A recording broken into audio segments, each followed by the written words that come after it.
Ichigo Awakens by Talachi, Chapter 94, Warriors of the Sun, with Tatsuki. Okay, yeah, maybe you should have talked about this as soon as it was resolved, Orihime. The fire martial artist said in the conference call with her comrades from around the world. Me? Oh yeah, I did forget to mention this. I'm getting trained by Sun Wukong. Yes, Uryu, that Sun Wukong. Apparently there's more to the world than we thought. No, he's not going to help us fight. It apparently breaks some rules. All he can do is teach me a few things I can bring back. So that's the plan for now. Okay, I'll just check for anything in India. We're heading there anyway. I'll talk to you soon. Did she finish before hanging up her phone and turn to the famous monkey demon that was patiently waiting for her to finish him? So what's the plan you and your friends cooked up? He asked, taking a drag from his pipe. The Bandarakas seem to be targeting people with heroic pedigrees. And she answered, or that's what it seemed like. So far it seems to only be from the Christian influence. But it's the best lead we have on who and what they're targeting. Any notable Indian heroes? Tatsuki asked, making the monkey stroke his beard in thought. Well, there is this one guy my boss really respected. Wukong admitted. The latest heir should be an adult or in his latest teens by now. There's no way he joined the Quincy though. His rival, on the other hand, he trailed off before shaking his head. We'll deal with that when we get there. For now, back to training and get your weights on, girl. She nodded and said about putting on ankle and wristbands that the monkey enchanted to grow heavier as she gets stronger, so that she's always pushing herself. This process ended with Wukong transforming into a monkey and latching onto her back. Yeah, I know my weights are supposed to be heavier, but are you sure you're not putting on a few pounds, monkey? Tatsuki asked as she began jogging, focusing on drawing out her life force to power her movements. The current location was in the Sichuan province of central China, and Wukong was forcing Tatsuki to make her way to India on foot, using the intensive physical act to make her draw out the power of Toki. The journey lasted for a couple of weeks. Managing speed techniques helps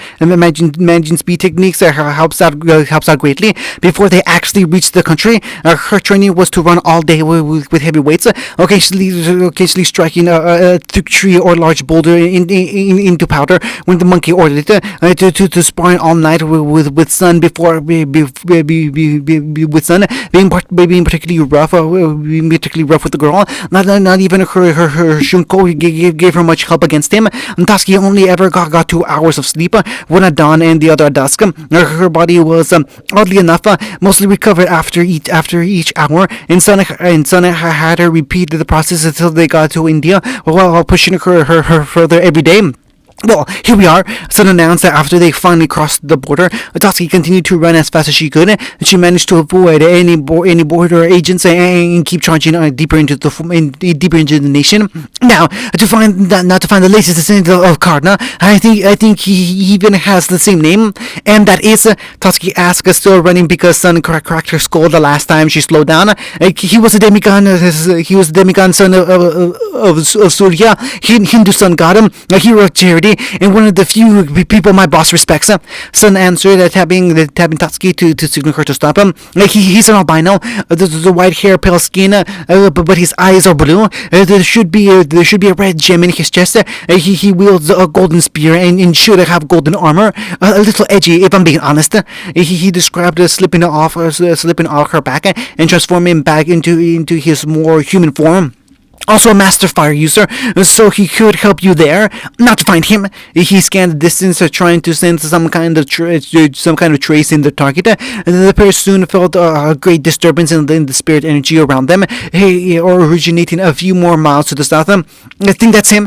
Tatsuki asked as they charged on, heading for what may be their best lead. What they came upon was a most fearsome duel. A man in a black, form-fitting bodysuit that Sun described as Karna, fighting fiercely against a dark brown colored man in what seemed like white quincy robes, taking a more colorful floor tone near the bottom. A large metal case at his side, and in a large bowl with a string of blue and an odd claw-like protrusion on the body, possibly what he shoots his arrows out of. That's definitely Karna and Arjuna. sun's side out. They hit each other. Arjuna drew his bow and aimed at Karna, releasing several energy shots and signaling the other archers to do the same. Karna's skill with his spear was immediately apparent as he dodged and deflected many of the spirit arrows, many but not all. As Arjuna he kept up a furious attack and sent a bolt clear through one of Karna's arms, and the Quincy got to him. We need help. Sun said as they assembled the archers to game again. I'll take the small frying. I'll take the small fry. Ignite the Hidori. Tatsuki quickly said before flashing to one of the soldats and slamming her armored heel into his side into the side of his head. The Quincy in question was sent flying into one of his comrades as a fireball. This surprised the rest of the soldats, and Tatsuki, taking advantage of the sudden shock, got to work. She flashed about the battlefield, moving like a comet and striking each of the soldats as fast as she could, with each one flying away like firebolts from her hits. With all the Quincy down, she flashed in front of Karna. You're right, big guy. As the albino's own surprise passed, as he looked at the girl that came to his aid. Yes, thank you, he said calmly while scanning Tatsuki with an analytic eye. But I must ask her, who are you? Tatsuki remembered that Sun warned her to be truthful with Karna. People of that bloodline were terrifyingly good at spotting liars, but it never mattered with her since she never liked lying anyway. Name's Tatsuki Harisawa, she answered, and I'm here to recruit you to fight for the sake of the world. Karna saw one of the down Quincy moving. I can explain more, but first we need to get you. The demigod threw her aside just as the soldier fired a shot that nailed him in the stomach and piercing through his flesh with ease. Karna! The man grunted but stayed standing, gripping his lance tightly as the area around him grew hotter. Arisawa, are you fireproof? He suddenly asked as Tatsuki finally noticed the temperature change, as some of the soldiers already trying to escape him. I'm resistant enough, she answered as Karna exploded into fire, frying several of the Quincy. That's a little more than I can do, as the martial artist admitted in shock as the fire died down, smoldering bits here and there, but Karna was still badly injured and dropped to his knees. Karna, Tatsuki called out in concern, unsure what to do since she was a fighter and not a medic. Thankfully, Sun was on them in seconds, and he seemed to know what he was doing. All right, let's patch you up first, he said, his hand glowing wide as he placed it over Karna's wound. Tatsuki was impressed to see the two holes sealed up, and came to a quick conclusion. Is this why you've been able to keep running me ragged despite everything you've had me do? She asked as Goku finished his healing. It's called Senjutsu, and it can do far more than just heal Tatsuki, he answered as he and Karna stood up. It is controlling the flow and energy of one's life force to do things much like how Shinigami used the Reishi for Kido. Anyone that learns Senjutsu can use Tokyo, but it's faster to teach you a skill you're more familiar with than to train you an entirely new skill set. Now then, where's your armor, Karna? The monkey asked of the demigod, who looked rather irritated by the loss of said armor. That Karajuna had it stolen while I bathed, the albino answered, and then he attacked me with those weird archers. I'm surprised he even allowed me to change to get dressed. Now my question, what fight and why me?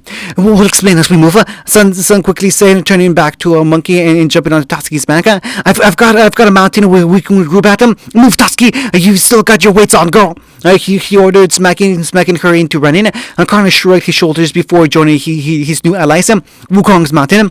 So there's a war brewing between the groups of the Soul Society and Vandaraka, Shinigami and Quincy, and instead of keeping it between your two groups, the Quincy are recruiting around the world while your side seeks to either stop them or recruit your own allies, all the while strengthening yourselves during your travels. Karna surmised from what Tatsuki told him, getting a nod from the martial artist, and as for the fate of the world part, the leader of the Quincy is planning to do something that will cause the world to collapse and destroy itself unless he has stopped him. That is the case, Tatsuki admitted before pointing to Goku. And since from what this monkey told me, other great powers from around the world avoid getting involved in each other's affairs. We need to deal with this ourselves. But that doesn't mean you can't let us your help. And Karna thought it over, judging the situation for himself. From the looks of it, Arjuna joined the opposite side of the people that came to him. Arjuna joined a side that aims to destroy the world. Was it just to kill him? What's the hate between the demigod lines of Arjuna and Karna, this dedicated to ending the other? Arjuna said he was now Stenrita. The fire master said, surprising Tatsuki before she sighed in exasperation. Stenrita, what does that mean? The king of Quincy can empower those that drink his blood with his own soul. She explained, going off with what she knew of the mechanisms of the matter. Doing so allows him to carve a letter into your own soul, and that letter grants you greater powers. Always connected to a world that starts with that letter. He could link to any number of things and any number of powers, but the power isn't a gift; it's a loan, and paying it back means your life. He absorbs your soul. The weight in the room felt physically heavy as Tatsuki revealed the fate that awaited Arjuna. So, no matter what, Arjuna will die. Karna sighed, making his decision. This has always been between me and him, and now he threw that away for what? A better chance at beating me? I will side with the Soul Reapers, but on one condition. One, I want my armor back. Arjuna has it, and I will not suffer his possession of my armor. I may be the hero of charity, but not to him. Two, Arjuna is mine. No one else can kill him. Tatsuki nodded in understanding. I'll help you get your armor, but I can't promise anything with Arjuna if you don't kill him here. She admitted, standing up and holding out her hand to shake. I'm told the battlefield can be pretty chaotic. Then we have a deal. Karna said, taking her hand and shaking it. Now, for Arjuna's base, Arjuna's home. It was the next day when they assaulted Arjuna's home, a beautiful villa in the middle of nowhere that was immaculately designed with much artwork, with much artwork of a beautiful man with a bow and a four-armed figure atop an elephant. Some said that Arjuna was also the spiritual descendant of Indra, but selling his soul to Quincy, would drop it out of the gods' favor, so they could continue without worry. The plan was that Karna would fight Arjuna, both Sun and the demigod claiming that Arjuna was never a match for him without outside help, and the power of the Quincy wouldn't make a difference. While that was going on, Sun would work on recovering Karna's golden armor, and Tatsuki would keep any other Quincy occupied. It was simple. Go in, ransack the place, steal a golden suit of armor, and maybe kill someone if Karna could. And so society would have a reliable ally. Come on, you pricks! Tatsuki roared as she threw fireballs at a massive Quincy. The attack on the compound went as such. Karna and Tatsuki launched the environment of an artillery strike. Since the whole base was filled with a battalion of Quincy, the strike lured Arjuna and the others out with Karna immediately gunning for Arjuna and dragging him away from his allies and leaving Tatsuki with roughly 50 soldiers as her opponents. Meanwhile, the Sun infiltrated the house and began searching for the armor. Get out of my way! I'm getting that armor! She shouted, throwing a kick with a trail of fire burning away a barrage of spirit arrows. Sun and Karna suspected that they'd prioritize protecting Karna's armor since he was not vulnerable with it on. She began flashing around the battlefield as more and more Quincy converged on her position, shooting arrows, but some were deciding to take a more direct approach with more melee-oriented weapons. It was only Tatsuki's speed and agility that allowed her to keep flying around the battlefield and avoiding any damaging hits beyond a few scratches and scrapes. But that was starting to wear out. Wukong never let her take the weights off. Even now, the point of this training is to put you so close to the brink of death, and so often that you become intimate familiar with a sense of life energy within yourself. She remembered some Wukong telling her when they started her training, until you can harness that power, those weights don't come off.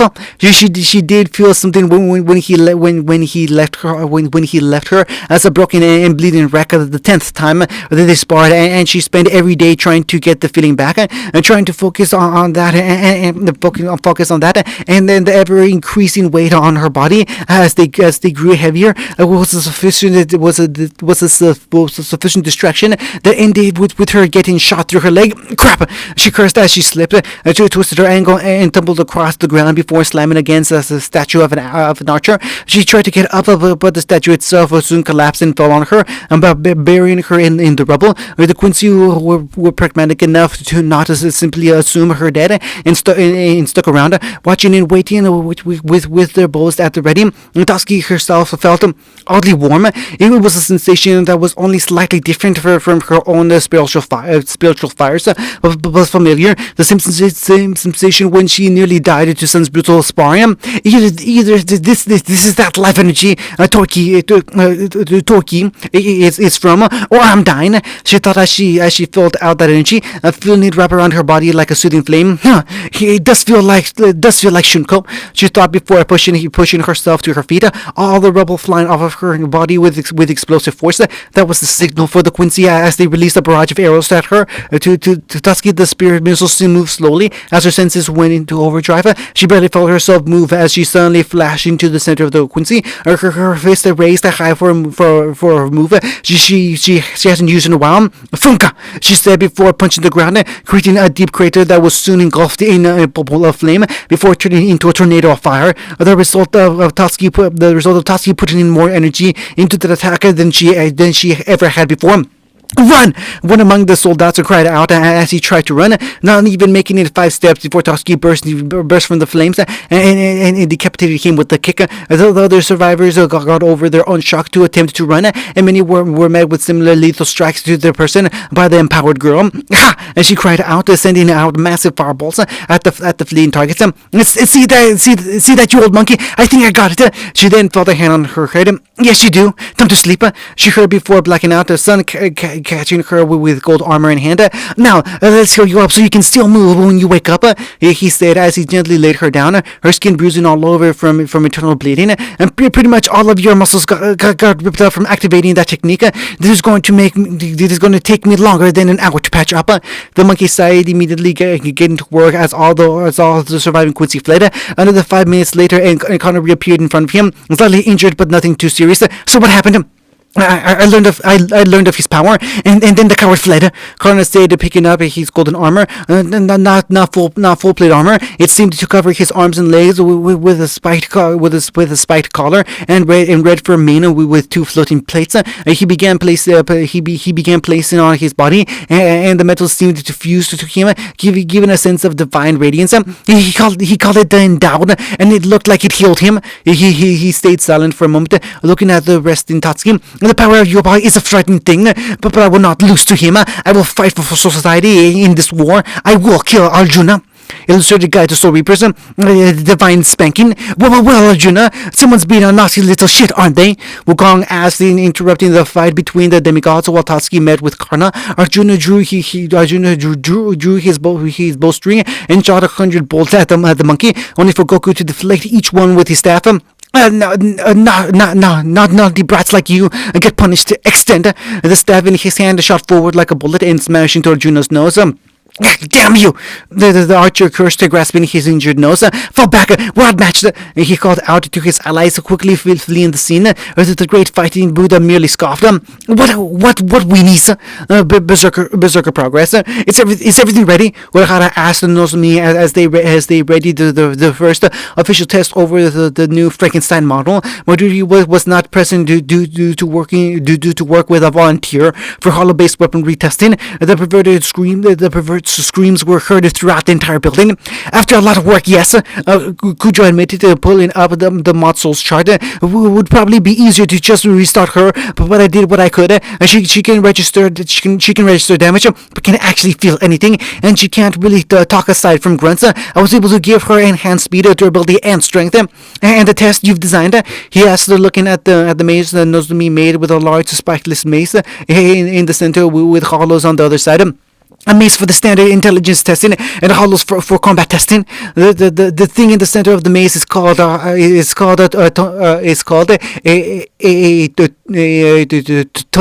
tonitrus, a heavy bludgeoning weapon that generates electricity from the user. I thought it would be fitting. Neat. Begin the test. Urahara ordered as they watched the girl go through the maze. What does it say about her intelligence when she just runs to the wall? That's debatable. Nozomi sighed, disappointed that her hard work essentially went to waste. Either a simple moron or a genius for taking a short route. There was sudden a bright flash. At least she likes her new toy. End of chapter 94.